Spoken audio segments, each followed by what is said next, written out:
J'avais assez averti les Maliens, j'avais assez mis en garde contre les dangers que représente Oumar Mariko pour notre pays. Les événements en cours aujourd'hui dans notre pays ne font que confirmer ce que j'avais toujours dit. Et aujourd'hui, je vais vous montrer, preuve à l'appui, comment Oumar Mariko a manipulé les militaires pour que les camps de Gao tombent, pour que les camps de Sévaré, Bamako et Kati tombent. Comment Oumar Mariko a contribué à l'assassinat lâche et barbare de notre ministre de la Défense, le général des corps d'armée Sadio Kamara. Je ne parle pas au hasard, j'ai la preuve matérielle que je vais tout de suite diffuser pour que vous écoutiez. Mais en attendant, confirmez-moi si vous recevez le son, si le volume est très bon, avant qu'on commence.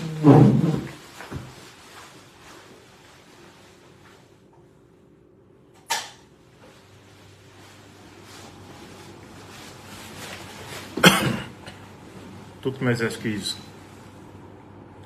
Le volume est bon, parfait. On peut commencer maintenant. Tolérez que je commence en français, parce que moi je parle rarement français dans mes émissions. Mais aujourd'hui, c'est le monde entier qui s'intéresse à ce qui se passe au Mali. Donc c'est un devoir pour moi d'essayer de partager les informations pour la compréhension d'un public beaucoup plus large, tant à l'échelle nationale, régionale et internationale. Donc je fais la première partie en français d'abord, avant de revenir en langue nationale Bambana, pour vous expliquer ce qui se passe, Inch'Allah. Donc vraiment, bienvenue à vous tous. Je vous expliquais exactement le 24 avril passé comment Oumar Mariko a toujours servi de garçon de course aux terroristes qui déstabilisent le Mali et la France. Je vous fais un rappel historique pour vous situer d'abord dans la vraie dimension de ce personnage qui est pire que Joulani, qui est pire que Baghdadi, encore moins Yad Agali et consorts. En 1990, lorsque la France voulait renverser le régime de Moussa Traoré, elle a utilisé les politiciens actuellement en ménopause au Mali et l'ancien leader estudiantien Oumar Mariko pour créer les conditions d'un bain de sang à Bamako, susciter une rébellion dans la partie septentrionale de notre pays pour affaiblir le régime afin de faciliter sa chute. C'est dans ce contexte que Oumar Mariko a rencontré en 1991 Yad Agali en Mauritanie, un autre pays voisin qui a toujours été derrière la déstabilisation du Mali. Allez-y, révisionnez la dernière interview que Mariko a accordée à France 24.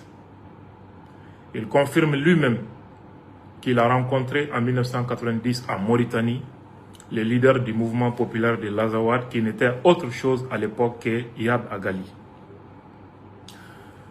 Je vous rappelle également qu'à partir de 2011, 2012, 2013, beaucoup de cadres de l'organisation terroriste dirigée par Yad Agali étaient aussi des cadres et responsables du parti sadique de Dr Oumar Mariko. Et j'attire l'attention des autorités ici sur un autre cas. Il y a une ONG active au Mali qui est très proche toujours de Dr Oumar Mariko. L'Union européenne avait refusé son aide il y a quelques années à cette ONG. Mais allez-y savoir l'évolution de cette situation ces derniers temps. Donc ça c'est une parenthèse que j'ouvre en passant. En 2011, le même Omar Mariko, pour faciliter la déstabilisation du Mali au profit d'une coalition terroriste parrainée par l'Algérie et la France, a rejoint Iyad Dagali. Ils se sont rencontrés plusieurs fois. Et quand le nord du Mali est tombé, c'est encore Omar Mariko qui rencontre les terroristes de Iyad Dagali à Niafonké dans la région de Tombouctou. Le 24 avril passé, je vous ai expliqué comment Omar Mariko avait facilité la chute de Aguelhok en 2012 pour aider Iyad Dagali et ses terroristes. Et comment Omar Mariko avait facilité la chute des Tessalites, comme un rouleau compresseur qui allait d'ailleurs faciliter la chute de tous les septentrions du Mali entre les mains d'une horde terroriste parrainée par l'Algérie et la France. Comment il avait fait? C'est exactement le même mode opératoire qu'il vient d'appliquer le 25 avril passé. En 2012, Omar Mariko, un homme politique, ancien député qui est un imposteur, faisant toujours croire aux militaires qu'il défend leur cause. Le faisant, il s'attire la sympathie des militaires et leurs familles. C'est ce qui lui a permis d'entrer en contact avec les militaires en position à Gao en 2012, où il va les manipuler contre eux-mêmes sans qu'ils ne se rendent compte qu'ils étaient manipulés par un politicien en ménopause. Qu'est-ce qu'il avait dit aux militaires à l'époque? Il avait dit aux militaires, à certains militaires qui occupaient les camps de Gao, que le président de la République d'alors, Amadou Toumani Touré, les avait trahis. Et que ATT était de mèche avec la rébellion pour massacrer ses propres soldats. Et il donnait de l'argent à ses militaires pour gagner leur fidélité. Et il va plus loin. Il va leur demander de les tenir informés de tout ce qui se déroule sur le terrain. Parallèlement, ils mettent en place une association appelée Trop c'est trop, composée des jeunes de Kati et Bamako. Et ils leur faisaient croire que ATT avait trahi le Mali et que la solution était de provoquer sa chute. Et en guise de récompense pour ces jeunes chômeurs, ils promettaient de l'emploi dès lors que le régime tombe.